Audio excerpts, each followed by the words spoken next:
fekkente ne en tout cas ñoom ñëpp ñoo bokkandoo leen luñ bëgg muy njàng mi gën a ñoŋ au Sénégal. d'accord Adama ñu ñëw ak yow ci immigration clandestine ni ko Issa waxee ñu xëy tey ne li xew Bargny mun nañu wax ne moom ak li xewoon fële. Kafountine mais am na feneen ci dëkku Lebu yi. Gandiol li fa xewoon également drame de Fass Boye aussi. Fass Boye voilà wutewul ak li xew Bargny tey jii tey c'est quoi la solution parce que président génn na teg ay mesures yu fermes pour dire que ça va s'arrêter la saignée va s'arrêter mais est-ce que. waaw pour répondre ci question yi dañu wax d'abord que dañuy nakarlu jaale d'abord ñu nga xamante ni ñoom ñoo faatu surtout par rapport à ces 300 personnes yu ñuy wax ni que ñoom ñoo demoon et il y a eu 275 yu nga xamante ñoo ci jot a faatu ak ñeneen ñu nga xamante ne faatu nañ ci di massawu seen njaboot par rapport ak sortie wu président avant muy def sortie bi sax en conseil des ministres gis nañ ni sortie wu le ministre de la jeunesse loolu dañ koy ñaawlu dañ koy nakarlu parce que ils l'ont fait tardivement en réalité depuis le début ñooy doon alerter si vous bu nekkee yéen a ñu fàttaliku en 2018 dañoo defoon lu nga xamante ni moom mooy rapport sur la situation des jeunes rapport boobu noonu lu mu prouvé woon moom mooy lenn mooy les menaces qui pèsent sur la jeunesse entre autres mun nañ ci wax ni que chômage des jeunes système éducatif mooy bu ñu doon wax léegi nii bu nga xamante ni adéquat wul ci forme am adéquat wul ci dara ak yeneen yu nga xamante moo ci doon posé wu. Maintenant par rapport à ça si dañ doon wax lu bëri di ci alerter mais malheureusement rien n'a été fait te beneen boo xam ne dañ koy gën a nakarlu mooy leen on a benn ministre boo xamante ni wala gouvernement boo xamante ni depuis lors musuñu leen dégg ñu wax léegi nii lu tax ñu wax ça nous pose benn interrogation xëy na ci kanam mu neen ci gën a wax gis nañ ni que récemment il y a eu le ministre de l'intérieur bu nga xamante ni bu Espagne bu fi ñëw avant loolu gis nañ Union européenne pression bu ñuy def te gis nañ tamit Espagne seen doxalin fu mu toll nii depuis le mois de septembre jàpp octobre boo ñu gisee ni que Îles Canaries wala ci Espagne de manière générale Îles Canaries il y a eu rien que de mois de janvier ba octobre il y a eu 31 000 arrivées près de 31 000 daaw en 2022 boo xoolee ils étaient au nombre de 15 000 rien que le mois d'octobre bi passé ñooñu nekk toll ci 13 000 arrivées donc ce qui veut dire que octobre rek boo ci yokkee tuuti ci mois de septembre dépassé na largement 2022 seen camp yi lu mu mënoon jël absorbé mënu ko jëlati donc foofu noonu tax waa Espagne ñoo jël ay mesures yoo xamante ni ñëpp ñuy des défenseurs des droits humains dañ ko doon ñaawlu mooy délai bu ñu waroon def pour ñëw traiter ce cas pour xool ndax yow si tu es un demandeur d'asile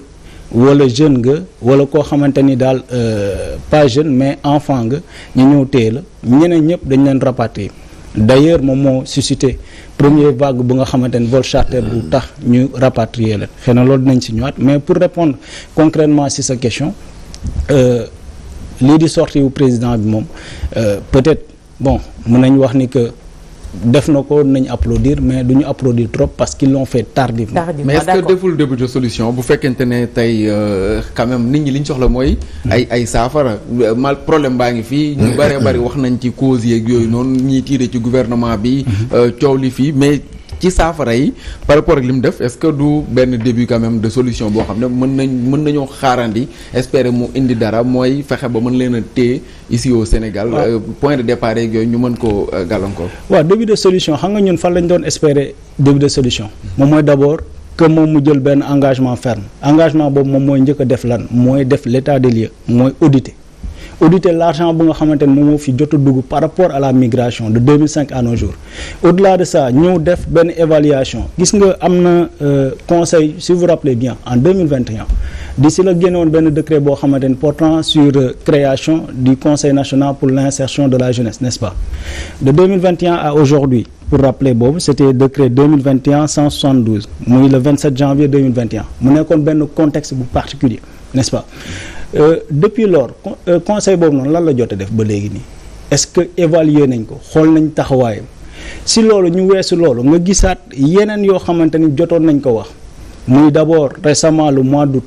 am na benn xaalis boo xamante ni Union européenne jagleel na ko ndaw yi jox ko jeunes yi est-ce que évaluer nañ ñu wax ni xaalis bi ni fii la jot a dugg ak loolu noonu donc moo tax ñun lu ñu njëkk a wax mooy ñu évaluer ba pare. beneen bi mooy lenn gis nga Sénégal fii wala en Afrique de manière générale Sénégal de manière spécifique on n'a pas benn culture d'émission bu nekkoon tubaab yi dëkk tubaab yi la un ministre de la jeunesse boo xamante ne mosoo ko dégg mu wax les jeunes ñëw di génn lu nga njëkk a def mooy jël sa kii tablier joxe ko. mais je démissionne non échec total la par rapport ak politique de jeunesse non seulement on n'a pas de politique de jeunesse réelle ici au Sénégal moo tax ndaw yi di dem loolu moo leen gën a motiver lu koy motiver ñëpp xam nañ ko bu nekkoon fii mën nañ fi toog tekki fi mais jeunes yi dañ fiy toog n'est-ce pas mais gis nañ ne raréfaction des ressources chômage des jeunes ak yeneen yoo xamante moom moo gën leen pousser ba ñu ñëw jéem a dem maintenant foofu noonu nag boo si lajjee lu ngay njëkk a def doo taxaw sax naan da ngay def discours bay wax ay xëyu ndaw yeeg yooyu noonu te gis nañ xëyu ndaw yi nu mu demee ak lajj buñ si lajj donc yooyu noonu yëpp c'est des éléments yu nga xamante ni moo ñu fi bu fekkoon ni keneen la wala bu nekkoon Europe la lu ñu njëkk a def mooy démissionner mais encore une fois comme ni ñu doon wax sànq dafa am leen loo xamante ni derrière muy benn point d'interrogation bu ñuy poser tout le temps est-ce que c'est pas par rapport ak volonté wu Espagne pour ñëw non seulement rapatrier nos compatriotes parce que rapatriement ça se passe comment yow da ngay d'accord sa dëkk maanaam dëkk sahariens yi dañuy d'accord pour ñu mën a ñëw évacuer seen ressortissants yi boo d'accord duñ ko def donc est-ce que nekkul volonté politique boobu noonu nga xamante ne ñoom affiché nañ ko ba wax ni réellement ils veulent pousser tous ces migrants là ñu dellu mais au-delà de ça ñu bloquer leen dans leur pays respectif te pays yooyu noonu boo xoolee Tunisie noonu lañ def maanaam par rapport ak lii nii di Italie avec l'Union européenne lu ñu déggoo moom mooy leen ils vont tout faire pour xool les pays de transit et les pays de départ jéem a ñëw coincer les migrants yu nga xamante ne wala les jeunes yu nga xam ñooy jéem a migrer te yooyu noonu nag ça passe par des accords de partenariat maintenant accords yooyu noonu nag loolu la ñu wax ni que xëy na am na yu bëri yoo xamante ni bu ñu nekkoon amoon nañ courage yenn yi dañ koy bañ. d'accord dinañ ci ñëwaat boo xool nag rapatriement bi c'est la solution ou pas mais Georges tey jii suñu déggee Adama par rapport au discours du président et pourtant bi nit ñi commencé di dem ba léegi di jël gaal gi ñu naan tant de nit deew nañ ci ils n'ont pas parlé il y a le ministre de la justice qui est sorti après le président qui sort pour dire que dinañ jël ay mesures drastiques. Ouais, mais excusez-moi, moi je pense que li xew à Bargny ça c'est un drame boo xam ne quand même autorités yi mënatuñu toog continuer di banaliser la situation. fu mu nekk nii c'est de la situation est devenue plus qu'un drame après bi ñu waxee ay Fass Boye ay Kafountine et cetera. Maintenant moom nee na dinañ jël ay mesures. avec de concert avec le ministre de la jeunesse, ministre des forces armées, ministre de l'intérieur, ministre des finances, etc. En tout cas tous ceux ñëpp ñoo xam ne ñooy tourner autour de ça. Bon là peut-être il est à se poser beaucoup de questions parce que moom si boppam je crois que même monsieur le président de la République war na jaaxle un peu parce que on l'a vu temps yi muy inauguré wala muy joxe ay des moyens ay bateaux ay affaires yooyu pour loolu c'était je crois que c'était dans ce cadre-là. Maintenant est-ce que loolu rek doy na non loolu yëpp doyul il va falloir aussi se poser quelques questions yooyu mooy lan mooy qu'est-ce qui pousse les jeunes ba tax bëggatuñu toog fii Sénégal jàpp ne toog Sénégal parce que pour ñoom apparemment pour ñoom Sénégal c'est un enfer. C'est un enfer te mënatuñ fi tekki donc il faut partir par tous les moyens donc cette question-là il faut se la poser pourquoi mënatuñu am espoir fii parce que ku jël géej gi moom ça veut dire que yow jàpp nga ne fii moo boo fi desee Sénégal mënatoo tekki en tout cas fenn ngay seet Adam mu ngi koy wax léegi le ministre de la jeunesse yaakaar na dem na fële Kaolack keroog di naan bon depuis en 3 ans le président de la République a mis 450 milliards si politique de jeunesse 450 milliards en 3 ans ça fait 150 milliards par an 150 milliards par an boo calculer pour une population estimée à 18 millions de Sénégalais 18 millions yooyu ñi nga xam ne 70% de cette population là la frange jeune 70% au moins de 35 ans nga xam ne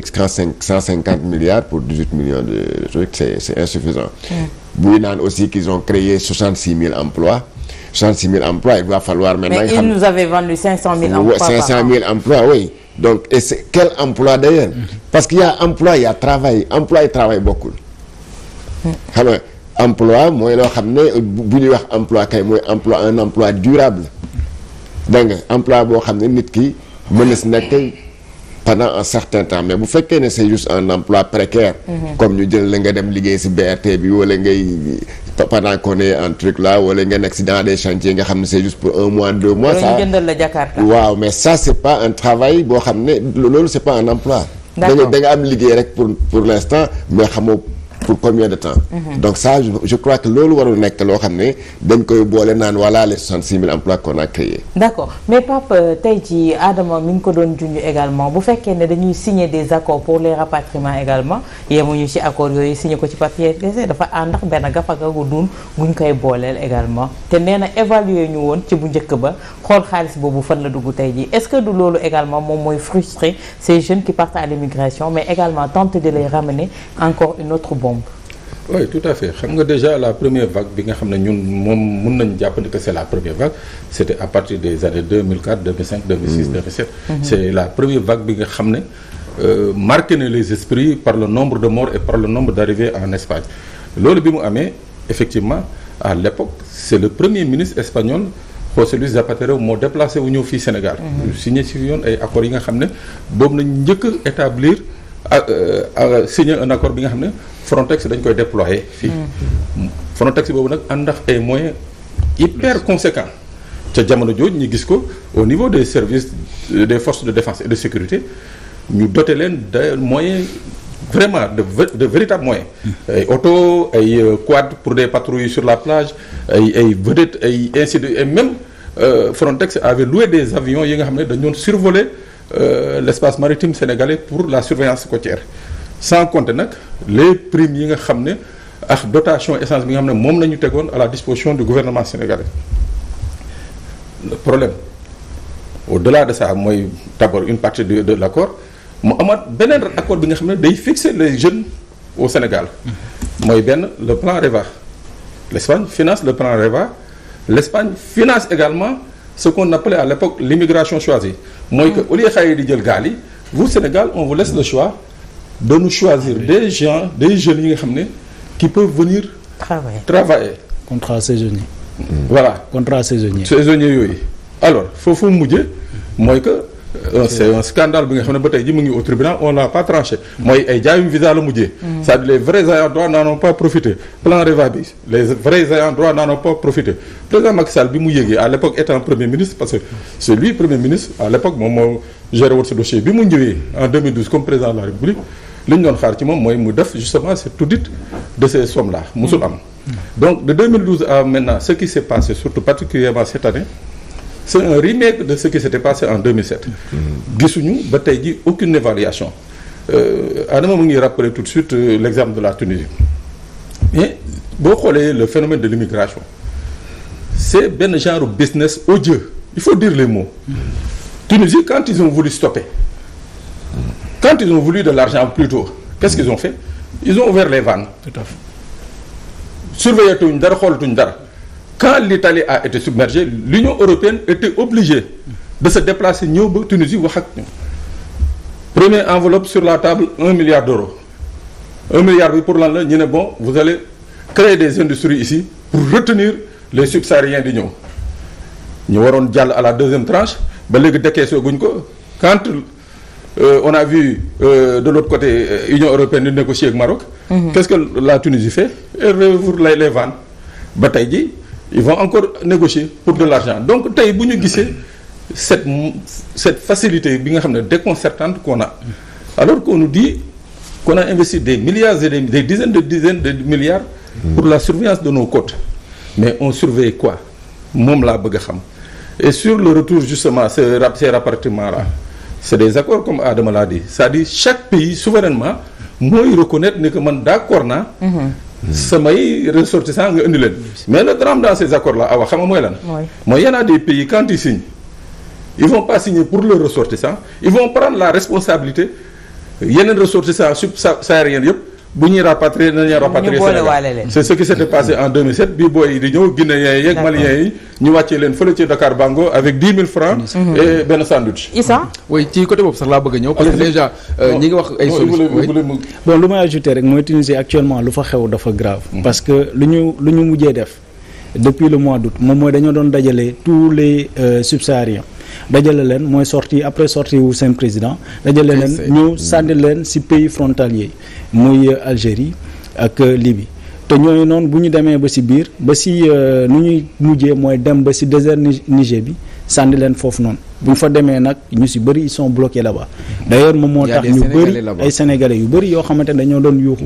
di ñaan wàllu par rapport ak lu nga xamante ne moom moo fa jot a xew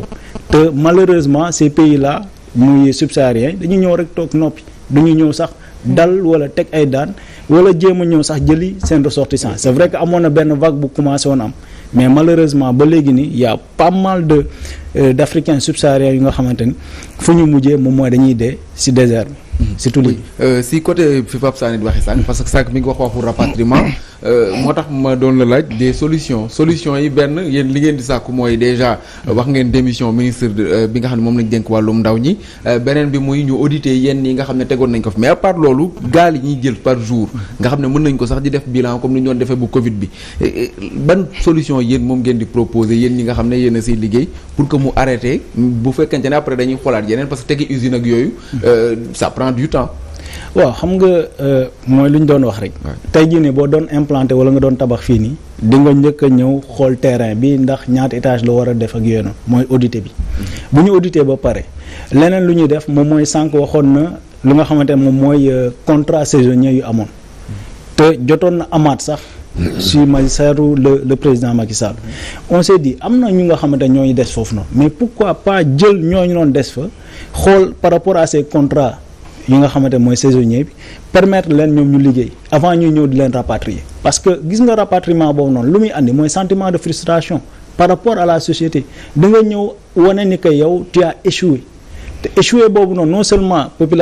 société bi daf la koy xoolee mais yow tamit loolu ngay jàpp sa bopp parce que ñenn ñi quoi qu'on puisse dire am na ñoo xamante ne lu ñu fay même si parfois da ngay wax dégg ñenn ñi ci plateau yi wax yenn montagne mais en réalité eggul lool mais même bu fekkoon ni da nga dem dafa yow dara sax nga ñëwaat avec 0 franc sentiment de frustration la ba pare bu ñu ñibbisee tamit xaalis bu ñu leen di jox ñu mun ko auditer xool tamit ndax réellement xaalis bi jot nañ ko def benn suivi évaluation pourquoi on le dit daaw si benn période amoon na ay sénégalais yu nga xam dañoo bloqué woon feneen di Niger Algérie lañ leen dajale woon te gouvernement algérien ils ont l'habitude de faire ça dañuy jël les migrants subsahariens dem ba ci frontière bi sànni leen foofu noonu ñooñu ñu bloqué fa pendant 5 mois ñun jéemoon def tout à travers yenn plateau yi ñaxtu seeg yooyu noonu ba mujj bi ba ñu ñibbisi mais ñooy noonu ñibbisi mais ñu ci bëri delluwaat nañ pourquoi ñu delluwaat parce que fonds yu nga xamante ni moom lañ la waroon jox à peu près c'est évalué ça dépend ci zone géographique bu nga jógee c'était à hauteur de 1000 euros mais 1000 euros yooyu noonu dañ lay ñëw former la normalement loolu mooy projet bi mais réalité bi c'est tout autre maanaam dañ lay defar formation yow la nga bëgg a def boulanger ñu former la en quelques jours bu ñu la former ba pare ñu évaluer ban matériel lañ la war a jox matériel boobu noonu bu ñu la ko joxee nag nga commencer liggéey mais war nañ ñëw saytu mais ñu ci bëri lan lañ leen jox xaalis boobu noonu ñu leen jox moins que 1000 euros yi mais moom lañ jëlaat yoon bi. donc muy loo xamante ni dañ koy nakar. mais quelle est la solution maintenant Adama. waaw solution bi mooy foofu laa commencé woon bon je vais très rapidement pour bañ a développer trop moom mooy d'abord bu ñu defee état des lieux ba pare ñu ñëw xool lu nga xamante ne moom mooy kuréel yu nga xamante ne moo fi nekk des jeunes parce que en réalité les jeunes qui sont à Dakar n'ont pas les mêmes problèmes ak les jeunes yu nga xamante ñoom ñoo nekk Tamba. ni ma koy waxee concrètement mooy par rapport ak revoir notre politique de jeunesse en réalité le Sénégal n'a jamais eu de benn politique de jeunesse bu efficace boo xamante ni ndaw yi ñoo koy càmbar pour ndaw yi loolu lu muy untu mooy lenn man maa feebar bu nekkee dañ ma yóbbu ci médecin mais man la ñu war a consulter mais duñu consulter kenn sama papa wala sama yaay loolu moo faussé lépp maintenant politique de jeunesse boobu nag bu ñu ko mettre en pratique ba pare yeneen solution yoo nga xamante ni yàggoon nañ ko wax ci ay rencontre mooy lan xool par zone géographique lu ñu woowee doon woowe avant exode rural nga xamante ni benn jeune bu dëkk quartier Kër Cheikh nan la ñuy def sur le plan éducation permettre ko mu jàngee à Kër Cheikh pare fa jàngam am benn université bu nekk côté boobu noonu même si certains vont me dire que y a des universités yu ñu créé partout mais bu fa jàngee ba pare bu paree nag mu mën a ñëw liggéey foofu noonu ci terroiram loolu dafay tax non seulement de désengorger lu ñuy Dakar fii nii ak yeneen terroirs yi. maintenant bu ñu paree ci loolu tamit di def ay chaque fois promouvoir entre autres yeneen solution moom mooy promouvoir lu ñuy woowee ces jeunes champions. mais loolu jàppale c'est des solutions yoo xam ne c'est dans le temps. tout à fait moo tax man li ñuy gën a soxla fi mu nekk nii mooy sañe bi am nga xam ne ay ndaw ñi ngi dem chaque jour instant bi ñuy wax nii dara leeruñu ndax gaal nekkul di quitter quelque part ci sunu ay côtes dans les côtes sénégalaises pour dem Espagne wala yeneen réew jaaree ji Maroc par exemple lan la ñuy teg est-ce que du kon duñ retourner waat ci solution bi le président teg mooy jéem a téye ndaw ñi d'abord jéem a téye gaal yi fii au Sénégal laataa ñuy xool li ngay wax ñi nga xam ne peut-être beneen régime la ñuy xaar xëy na ñëw def ko à court terme lu ma la wax yëpp beneen régime ko déedéet lu ma la wax auditer c'est à court terme non auditer mun nañ ko def non mais auditer les fonds yu nga xamante ne dugg na si ñoo def benn comment ça s'appelle encore lu ñu woowee conseil national bu nga xamante ne moo ñu amoon xool évaluer ko ñëw joxe waat susciter de l'espoir si jeunes yi moom mooy lan mooy ñëw xoolaat ce conseil beneen conseil nga xamante ne mooy conseil national de la jeunesse nga xam seen mandat jeex na depuis 2019 ñu ñëw kiiwaat ko donc yooyu c'est à court terme ba léegi li ngay wax nii mais c'est à court terme présidentiel lañ jëm nit ñi ngi nekk di battre campagne ak yooyu noonu ndaw ñi di dugg ci gaal yi di dem beneen bu ma la wax noonu tamit c'est à court terme c'est-à-dire les jeunes yu nga xamante ne ñooy à l'extérieur ñooñu plutôt feneen di îles Canaries jéem a xool à travers ces contrats saisonniers ñu ñëw toog fa bàyyi fa bu ñuy ñibbisi ñu ñëw ànd ak sax benn xaalis boo xamante ni moom moo leen permettre bu ñu ñëwee le réinsertion mën a facile yooyu yëpp c'est à court terme. d'accord ñu ñëw deuxième point bi waxtu bi mi ngi ñuy xooj on joue contre le temps Georges tey démb fii lañ ko doon wax